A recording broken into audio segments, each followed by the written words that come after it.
dari kelompok 3, kami akan membahas tentang uji korelasi person product moment.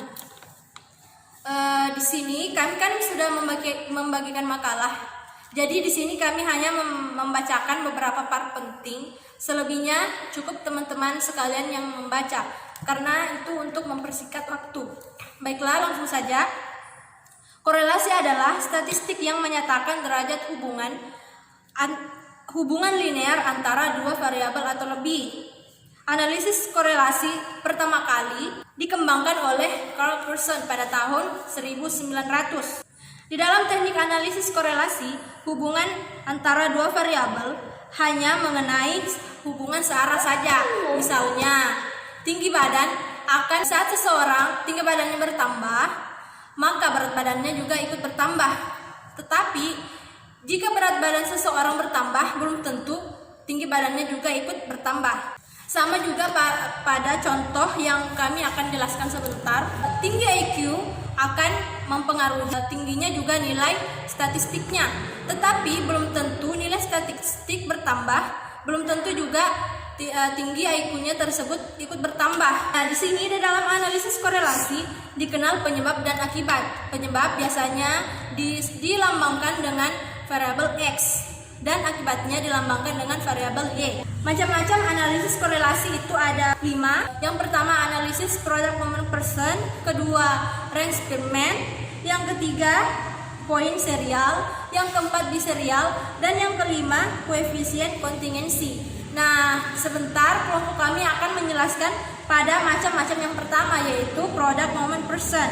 Pengertian korelasi product moment merupakan nama lain dari metode korelasi sederhana atau simple linear correlation. Korelasi person product moment merupakan alat uji statistik yang digunakan untuk menguji hipotesis asosiatif atau uji hubungan dua variabel bila berskala interval atau rasio. KPM memiliki koefisien korelasi antara -1 sampai dengan +1. KPM itu kepanjangan dari korelasi person product moment. Di sini kelompok kami hanya menyebutnya sebagai KPM. Nah, yang ini kan dikembangkan oleh Carl Pearson pada tahun 1900.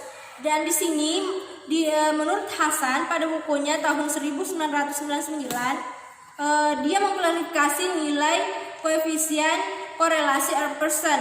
Yang pertama, jika nilai R person-nya 0,80 sampai 1, dia itu hubungannya sangat tinggi. Dan jika 0,60 sampai 0,799 dia kuat, dan 0,40 sampai 0,599 dia itu cukup kuat, dan jika 0,20 sampai 0,399 dia rendah, dan apabila 0,00 sampai 0,199 dia itu hubungannya sangat rendah. Nah, ada beberapa persyaratan untuk dapat menggunakan KPM ini, yaitu yang pertama, dia sampelnya diambil secara acak atau random. Yang kedua, dia itu harus diuji homoskedastisitas. Yang keempat, harus berdistribusi normal, dan yang kelima harus bersih linear. Kegunaan dari KPM ini menunjukkan ada atau tidaknya hubungan antara kedua variabel, yaitu variabel yang tadi X dan Y. Nah, tingkat hubungan ini berbeda dengan tingkat pengaruh. Hubungan adalah keterkaitan antara dua variabel yang arahnya tidak terlalu jelas, yang mana variabelnya yang mempengaruhi dan yang mana yang dipengaruhi. Ada dua metode untuk pengujian hipotesis dari KPM ini. Yang pertama, kita mulai. Yang kedua, tentukan hipotesis. Yang ketiga, tentukan signifikannya. Tentukan taraf signifikannya atau alfanya, yaitu 5% atau 0,05. Nah, kemudian pilih salah satu metode, karena di sini ada dua metode. Yang pertama itu metode untuk mencari R hitung. Nah, di situ ada rumusnya yang tertera. Jadi RXY-nya itu koefisien korelasi R person. N-nya itu jumlah sampel atau biasa disebut kita jumlah responden. Terus X-nya itu variabel bebas atau variabel pertama, Y-nya variabel terikat atau variabel kedua. Nah, kemudian kalau kita sudah menghitung RxY-nya, kemudian bandingkan dengan Airtable. Kemudian metode kedua yaitu di sini menggunakan T-hitung. Caranya juga sama.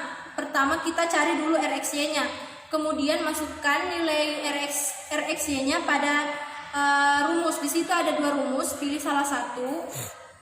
Kemudian masukkan RxY-nya, masukkan N-nya, kemudian hitung. Kalau sudah didapat nilai T-hitungnya, kita bandingkan juga dengan T-table. Nah, di sini ada kaidah penolakannya.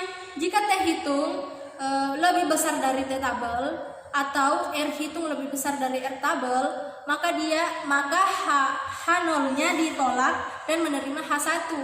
Tetapi kebalikannya, jika R-hitung kurang dari R-table atau T-hitung kurang dari T-table, maka H0-nya diterima dan menolak H1, di mana H0 ini tidak terdapat hubungan yang positif dan signifikan antara kedua variabel, sedangkan H1 dia terdapat hubungan yang positif dan signifikan antara kedua variabel tersebut. Jadi jangan lupa ya, tarik kesimpulan karena dia termasuk salah satu langkahnya. Dan yang terakhir, asumsi klasik uji person product moment. Nah, sebelum diimplementasikan KPM ini, kita harus menguji dulu, menguji beberapa asumsi klasiknya. Ya, yang pertama kita uji normalitas dulu, kemudian uji linearitas dulu, kemudian uji ordinal, dan yang keempat uji homoskedastisitas. Nah, keempat asumsi ini akan dijelaskan oleh teman kelompok saya, yaitu Dadang Gunawan dan Ilham Eka Saputra. Nah, penjelasan saya cukup sampai di sini saja. Baiklah, saya berikan kesempatan untuk teman saya untuk melanjutkan penjelasan untuk materi kami. Bismillahirrahmanirrahim. Perkenalkan, nama saya Ilham Eka Saputra. Pada kesempatan ini saya akan melanjutkan materi yaitu asumsi klasik uji person product moment. Nah, dalam asumsi klasik uji person product moment ini kita harus memenuhi serangkaian asumsi-asumsi uji korelasi, di mana terdapat ada 4, yang dimana yang namanya normalitas, kemudian yang kedua linearitas, kemudian yang ketiga ordinal, dan yang keempat homoskedastisitas. Nah, adapun pada kesempatan kali ini saya akan menjelaskan hanya 3 saja, yaitu hanya normalitas, linearitas, dan ordinal. Adapun yang keempat itu akan dijelaskan oleh teman saya sebentar. Di sini teknik dan aplikasi perhitungan KPM. Di sini terdapat sebuah contoh uji asumsi korelasi dengan SPSS dengan data sebagai berikut. Di sini terdapat 10 data atau 10 sampel. Nah, di mana dari data ini terdapat nilai statistik atau yang disimbolkan dengan X, dan data IQ atau disimbolkan dengan Y. Dari data-data ini kita mau menguji uji pertama, yaitu uji normalitas.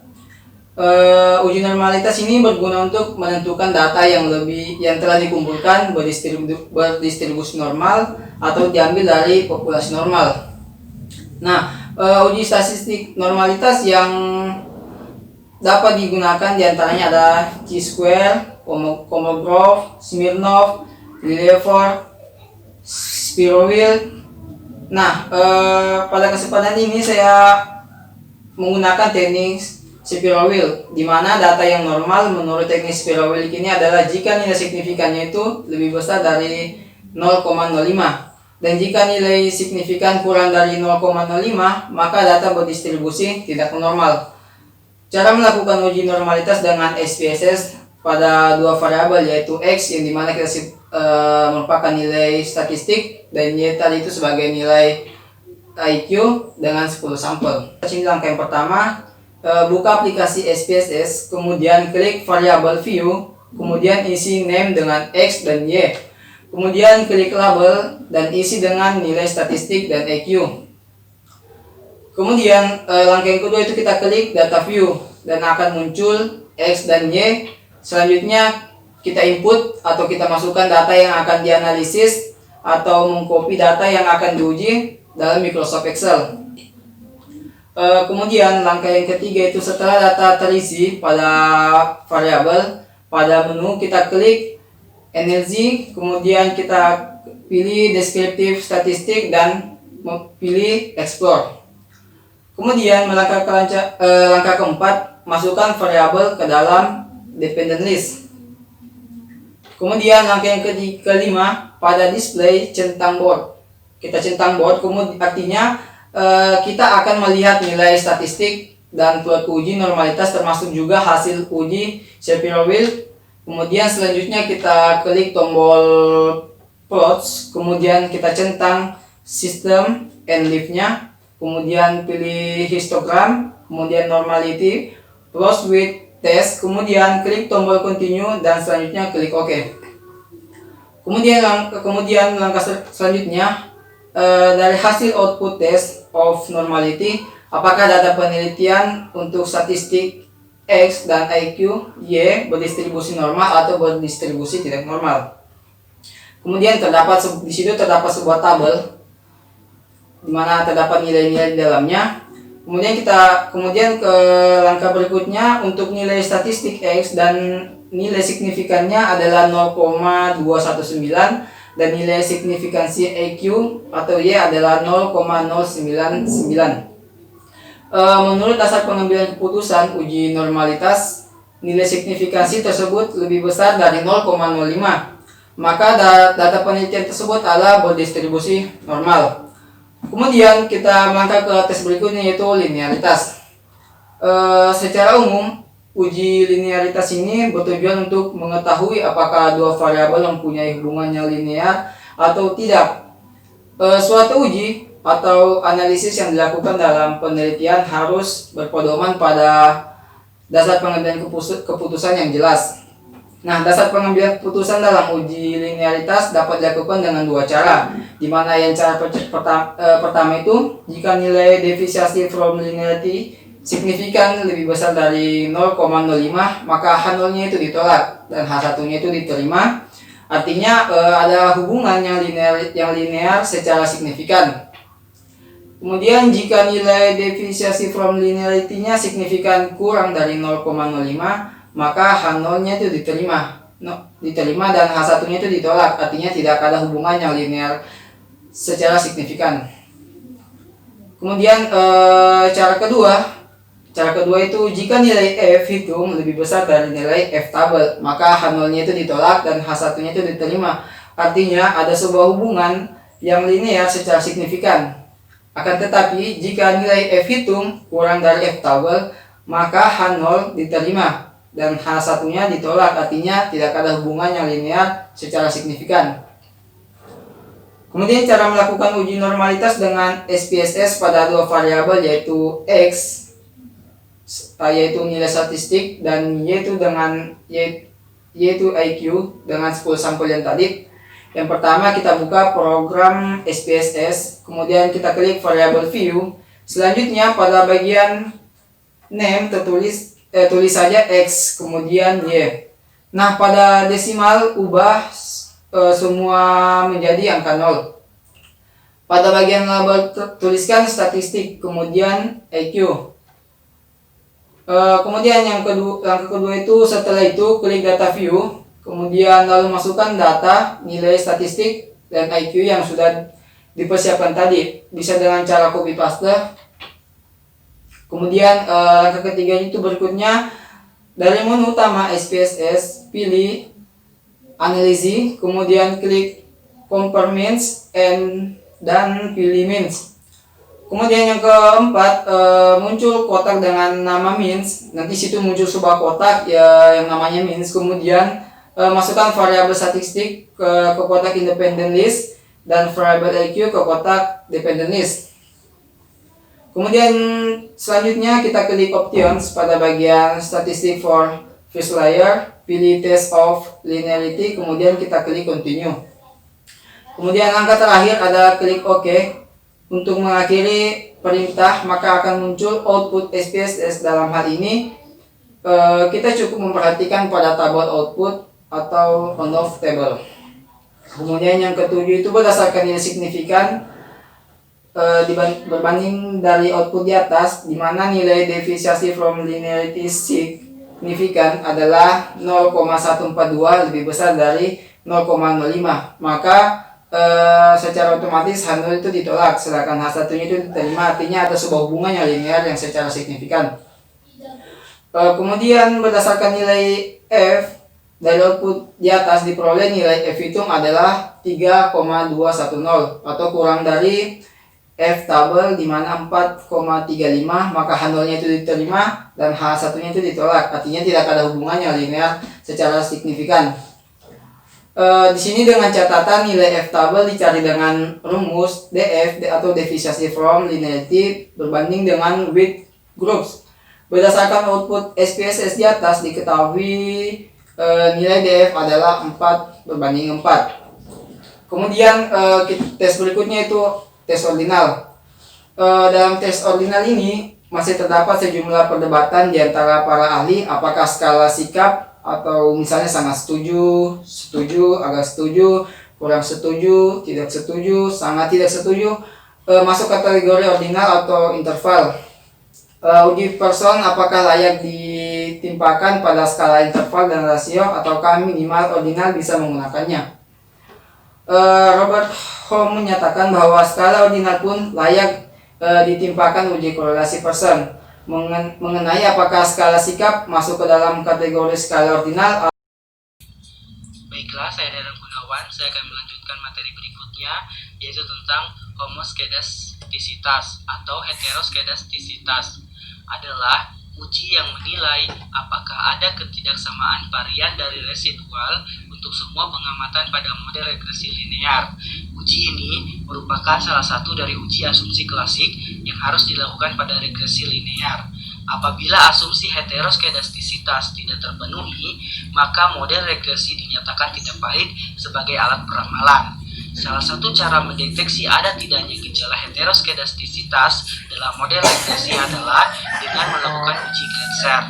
Adapun dasar pengambilan keputusan dalam uji heteroskedastisitas dengan menggunakan uji Gletser adalah sebagai berikut. Jika nilai signifikansi lebih besar dari 0,05, maka kesimpulannya adalah tidak terjadi gejala heteroskedastisitas dalam model regresi. Kedua, jika nilai signifikansi kurang dari 0,5, maka kesimpulannya adalah terjadi gejala heteroskedastisitas dalam model regresi. Nah, baiklah, selanjutnya kita akan ke langkah-langkah uji heteroskedastisitas, yaitu metode Gletser dengan program SPSS. Pertama, setelah kita mempersiapkan data yang akan diuji Gletser, buka SPSS, lalu klik variable view, kemudian pada bagian name tulis saja statistik dan IQ, pada bagian desimal ubah semua menjadi angka 0, pada bagian label tuliskan statistik X dan IQ Y, pada bagian measure ganti menjadi scale, abaikan yang lainnya, maka tampak di layar sebagai berikut. Langkah kedua, setelah itu klik data view lalu masukkan data penelitian untuk variabel nilai statistik dan IQ, yaitu X dan Y yang sebelumnya sudah dipersiapkan, bisa dengan cara copy paste atau ditulis satu persatu ke SPS. Nah, saya di sini menggunakan dari Microsoft Excel ya, data yang saya punya. Langkah selanjutnya, kita akan membuat persamaan regresi untuk variabel penelitian dan memunculkan variabel baru, yakni variabel unstandardized residual atau res underscore 1. Cara dari menu SPSS, pilih analyze, lalu klik regression, kemudian klik linear. Maka akan muncul kotak dialog dengan nama linear regression. Selanjutnya, masukkan variabel IQ Y ke kolom independen. Maka muncul kotak dialog dengan nama linear regression. Selanjutnya, masukkan variabel IQ Y ke kotak dependen, lalu masukkan variabel statistik X ke kolam independen. Setelah itu, klik Save. Muncul dialog dengan nama linear regression save. Selanjutnya, pada bagian residuals, berikan tanda centang pada unstandardized abaikan pilihan lain, lalu klik continue. Selanjutnya klik OK, abaikan saja pada output SPSS yang muncul, lalu buka data view, maka perhatikan di situ muncul variabel baru dengan nama res_1.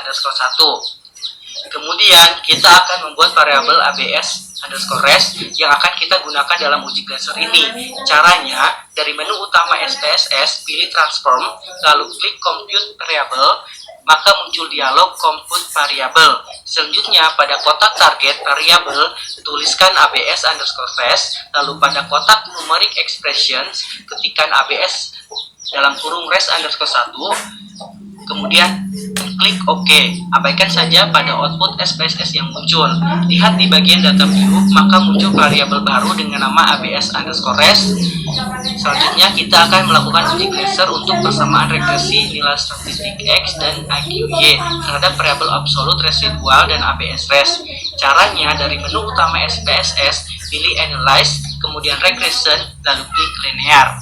Maka muncul kotak dialog dengan nama Linear Regression. Selanjutnya, keluarkan variabel statistik Y yang terdapat pada kolom dependent, lalu ganti dengan variabel abs_res, kemudian klik Save. Muncul kotak dengan nama Linear Regression Save. Selnya pada bagian residual, hilangkan tanda centang pada Understandardized, abaikan pilihan yang lain, lalu klik Continue. Langkah yang terakhir adalah klik OK untuk mengakhiri perintah. Nah, perhatikan outputnya, kita scroll ke bawah di bagian coefficients. Nah, berdasarkan output di atas, diketahui nilai signifikansi untuk variabel nilai statistik X adalah 0,316. Karena nilai 0,316 ini kurang dari 0,05, maka dapat disimpulkan bahwa terjadi gejala heteroskedastisitas dalam model regresi. Itulah tadi materi tentang uji heteroskedastisitas dengan metode Glaser.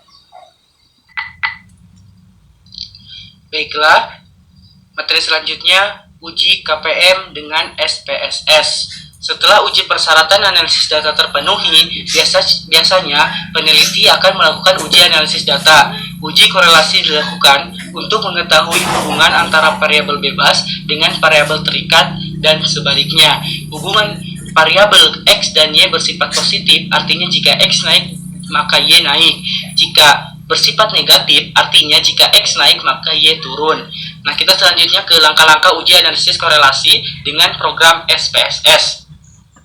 Pertama, buka lembar kerja baru pada program SPSS, kemudian klik variabel view pada SPSS Data Editor, kemudian pada kolom name, klik nilai X dan Y, kemudian pada kolom desimal, ketik 1 untuk baris pertama dan ketik 0 untuk baris kedua. Pada kolom label, ketik statistik dan baris kedua klik IQ. Abaikan kolom yang lainnya. Kemudian klik data view pada SPSS Data Editor, ketik datanya seperti data di atas, atau bisa di copy dari Microsoft Excel yang kita sudah punya datanya, kemudian kita paste di SPSS kita ini. Nah, dari menu utama SPSS, pilih menu Analyze, kemudian Correlate Bivariate, kemudian masukkan semua variabel pada kolom Variables. Untuk kolom Correlation Coefficients, pilih Person. Pada Test of Significance, pilih To Told, kemudian klik Flag Significant Correlation. Klik OK untuk mengakhiri perintah. Maka tampilan outputnya adalah seperti di bawah ini. Nah, kemudian kita cari data correlations-nya di sini. Perhatikan. Untuk kesimpulannya, jika probabilitas lebih besar dari 0,05, maka tidak terdapat korelasi. Dan sebaliknya, jika probabilitas kurang dari 0,05, maka terdapat korelasi. Nah, statistik dan IQ diperoleh nilai probabilitasnya yaitu 0,000. Ini menunjukkan berarti nilai probabilitas ini kurang dari 0,05, maka artinya terdapat korelasi yang signifikan. Nah, untuk yang kedua, berdasarkan Pearson correlation-nya di sini yaitu 0,951 dengan ada tanda bintang di atasnya. Nah, korelasi Dua variabel dapat juga dilihat dari adanya tanda bintang pada pasangan data yang dikorelasikan pada proses perhitungan di atas. Nah, pasangan nilai statistik dan IQ yang diberi tanda bintang ini berarti pasangan statistik dan IQ mempunyai hubungan yang signifikan. Nah, itulah tadi materi tentang uji KPM dengan menggunakan SPSS.